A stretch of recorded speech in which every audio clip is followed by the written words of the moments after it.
नमस्कार, वंदे मातरम। दोस्तों, स्वागत है आप सबका सैनिक पाठशाला में। आज के इस वीडियो के 3 महत्वपूर्ण जानकारियों को लेकर आया हूं। दोस्तों, आप अगर पुराने पेंशनर हैं तो आपको याद होगा कि पहले पे ग्रुप बहुत सारे हुआ करते थे।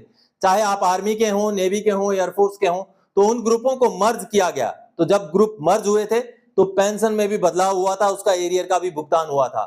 इसी मसले को लेकर के रिकॉर्ड ऑफिस का एक लेटर सामने आया है, जिसके साथ एक फॉर्म भी जारी किया गया है। आपको वो लेटर दिखा के समझाऊंगा कि कैसे वाई ग्रुप में कन्वर्ट होने के बाद, मर्ज होने के बाद बहुत सारे पेंशनर्स का अभी भी भुगतान बचा हुआ है। और दोस्तों, एमएससीपी का प्रोसेस स्पर्श के अंदर कैसे होता है उसके बारे में भी जानेंगे। और साथ ही साथ देश का संसद का सत्र चल रहा है, मानसून सत्र, और मोदी 3.0 सरकार का पहला सत्र है। तो ऐसे में दो ऐसे भारी भरकम मुद्दे हैं जो संसद में हंगामा खड़ा कर सकते हैं, उनके बारे में भी जानेंगे आज दोस्तों। तो चलिए आगे बढ़ते हैं। जैसे आप बोर्ड पर देख पा रहे हैं, आगे बढ़ने से पहले दोस्तों मेरा हमेशा की तरह आप सबसे आग्रह है, अगर सैनिक पाठशाला चैनल का वीडियो आप पहली बार देख रहे हैं या अभी तक चैनल को सब्सक्राइब नहीं किया है तो चैनल के साथ जुड़े रहने के लिए, इसका हिस्सा बने रहने के लिए और आपसे जुड़ी हुई भरोसेमंद जानकारियों को पाते रहने के लिए चैनल को सब्सक्राइब जरूर करें। तो चलिए दोस्तों, सबसे पहला मुद्दा है 2 जुलाई 2024 को पेंशनर के खाते में आया एरियर 66,013 रुपए एमएससीपी का। समझें स्पर्श कैसे भुगतान करता है एमएससीपी का एरियर। जी हां दोस्तों, सबसे पहले तो एमएससीपी का जो प्रोसेस होता है वो शुरू होता है पार्ट 2 ऑर्डर से। जैसे आपका पार्ट 2 ऑर्डर हो जाएगा, वो रिकॉर्ड ऑफिस जाएगा, फिर पीएओआर चला जाएगा। उसके बाद रिकॉर्ड ऑफिस आपका एलपीसी कम डाटा शीट बना करके पीएओआर भेजेगा, फिर पीएओआर के थ्रू से जब पीसीडीए जाएगा, फिर शुरू होता है आपका कोरिजेंडम पीपीओ निकलने का कार्रवाई। जी हां, जैसे ही पीसीडीए में स्पर्श के थ्रू से पहुंच जाएगा आपका क्लेम, तब आपको सबसे पहले जो मैसेज आएगा वो ये वाला मैसेज आएगा जो आप देख पा रहे हैं। अब इस मैसेज में लिखा हुआ है, डियर फलाना, your data correction claim has been initiated for assistant contact to your record office. इस तरीके से लिखा रहेगा, यानी कि आपका डाटा करेक्शन का काम इनिशिएट हो चुका है, शुरुआत हो चुका है डाटा करेक्शन का।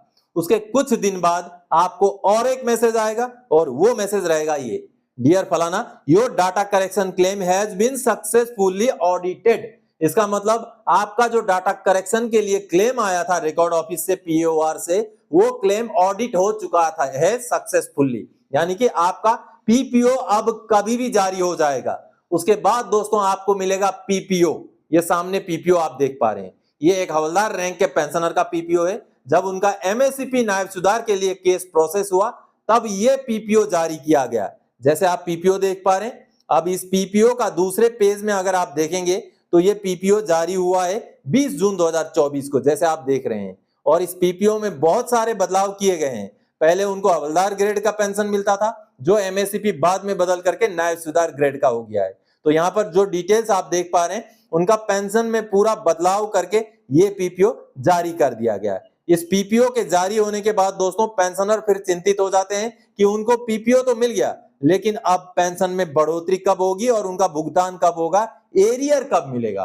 तो दोस्तों इसको लेकर के जैसे आपका पीपीओ जारी हो जाता है, उसके अगले दिन से लेके आगे 25 से 30 दिन तक समय लग सकता है आपका एरियर का भुगतान होने में।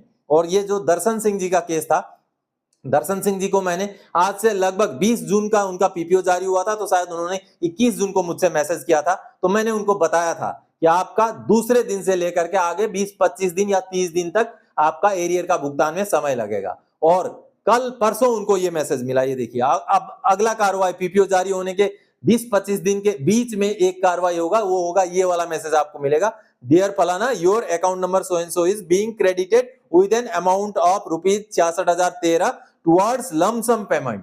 ये जो स्पर्श की तरफ से जब कोई भी एरियर आना होता है तो ये एडवांस इंटीमेशन का मैसेज मिलता है। तो ये वाला मैसेज आपको मिलेगा पीपीओ जारी होने के बाद। अब उसके बाद फिर आपको क्या मिलेगा, आपको फिर पेंशन का जो एरियर है वो क्रेडिट होने का मैसेज, ये वाला मैसेज मिलेगा। और दर्शन कुमार जी को कल यानी कि 2 जुलाई को ये अमाउंट जो है 66,013 रुपए का एरियर भुगतान हुआ है। तो ये प्रोसेस होता है एमएससीपी का भुगतान का स्पर्श के अंदर आने के बाद। कई सारे पेंशनर्स पीपीओ निकलने के बाद परेशान रहते हैं कि सर पीपीओ तो निकल गया लेकिन भुगतान नहीं हुआ। तो आपको दूसरे दिन से लेकर कम से कम 1 महीने तक इंतजार करना है, अपने आप भुगतान हो जाएगा आपको एरियर का भी और बढ़े हुए पेंशन का भी। चलिए अगला मुद्दा दोस्तों, वाई ग्रुप का एरियर का भुगतान के लिए रिकॉर्ड ऑफिस ने पेंशनर को भेजे फॉर्म। कहा भर के भेजो, आगे की कार्रवाई होगी। जी हाँ दोस्तों, आप सबको पता है कि पहले जो पे ग्रुप हुआ करते थे बहुत सारे थे, चाहे आर्मी नेवी एयरफोर्स किसी भी फोर्स के आप हो, आपका पे ग्रुप वह ABCD पता नहीं XYZ तक हुआ करता था, फिर 1 2 3 4 ऐसे होते थे, फिर रोमन में भी 1 2 3 4 ऐसे पे ग्रुप होते थे, जिनको बाद में कम कर करके अभी के डेट में केवल X और Y ही पे ग्रुप हैं। तो मैक्सिमम जितने पे ग्रुप थे वो मर्ज हुए थे Y ग्रुप में। तो जैसे Y ग्रुप में मर्ज हुए, पेंशन में भी बदलाव हुआ था, तो उसका एरियर का भुगतान हो गया बहुत सारे पेंशनर्स को, कुछ बचे हुए हैं। तो उनमें से जब पेंशनर ने अपना शिकायत रिकॉर्ड ऑफिस को भेजा, तो शिकायत के बेस पर रिकॉर्ड ऑफिस ने पेंशनर को लेटर दिया कि आप हमें ये वाला फॉर्म भर के भेज दीजिए। अब ये जो सामने आप लेटर देख पा रहे हैं, जो रिकॉर्ड ऑफिस ने पेंशनर को भेजा हुआ है, जैसे आप देख पा रहे हैं इस लेटर में पेंशनर को change of group E to Y, आप देख रहे हैं ग्रुप E से Y को चेंज करने को लेकर के ये लेटर है, जिसमें पेंशनर को क्या कहा गया है, copies of annexure for revision of service pension for group Y is enclosed herewith, you are advised to forward annexure duly signed by dependent PDA for our necessary action. On receipt of above mentioned documents from your side, this office will further communicate in this matter. यानी कि आपसे जब ये form fill up होकर हमारे पास आ जाएगा, फिर आगे की कार्रवाई हम आपको बताएंगे। ये देखिए, ये रहा फॉर्म जो आप देख पा रहे हैं। इस फॉर्म में बहुत सारे डिटेल्स आपने भर के भेजने हैं। जैसे आप देख पा रहे हैं, revision of service pension with effect from 1 जुलाई 2009, और इसका इफेक्ट हुआ था दोस्तों 1 जुलाई 2009 से। तो देखिए बहुत सारे डिटेल्स इसमें आपने भरना है, आपका नाम, आपका रेजिमेंटल नंबर, रैंक एंड पे ग्रुप, क्वालिफाइंग सर्विस, बहुत सारी चीजें भरना है, जैसे आप यहाँ पर देख पा रहे हैं। और इसका दूसरा भी पेज है दोस्तों। अब दूसरा पेज मैं आपको दिखाता हूं, ये वाला दूसरा पेज है।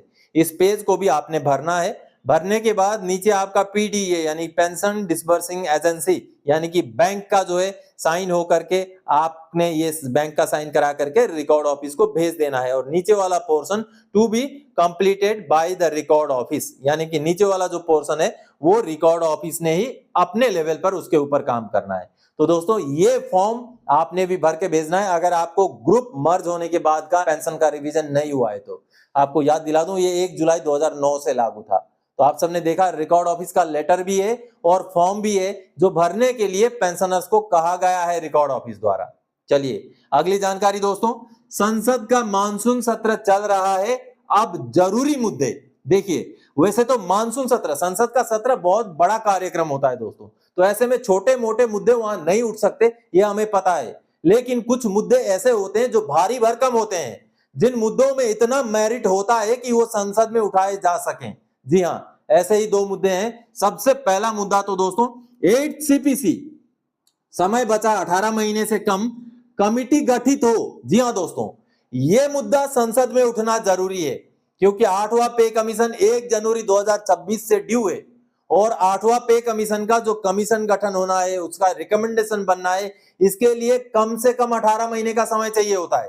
तो अगर पे कमीशन को 1 जनवरी 2026 से लागू करना है तो अब जो है तुरंत ही पे कमीशन गठित करना जरूरी है, और इस मुद्दे को विपक्ष द्वारा भी कम से कम संसद में उठाया जाना जरूरी है।